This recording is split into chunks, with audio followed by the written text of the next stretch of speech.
When love goes into action, life becomes amazing. Who was Veeresh, Denny Yuson, and how did he develop these therapeutic approaches? Veeresh was born in New York, so he was American, and for 14 years of his life he suffered from a very heavy heroin addiction.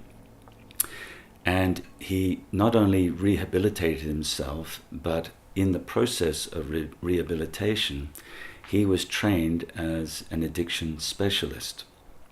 He was so outstanding in this particular process that he was invited by the British and the Dutch medical authorities to establish similar rehabilitation processes in those countries. Now, what he realized along the way, he didn't want to get stuck in the depth and the darkness and misery of human addiction. He wanted to help the human being go in the opposite direction, to a life that is to the most fulfilling and meaningful and happy that you can make it. So he transformed his understanding of addiction studies into something much broader and richer, and this became known as Humaniversity therapy. It took many years to do this. Who he was as a man, it was my privilege to know him for many, many years. He was a very warm and wise human being, and very grounded in his own life experience.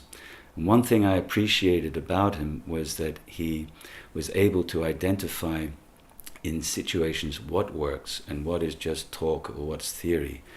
All of Humaniversity therapy is a very, very practical therapy, and it is effective and it works.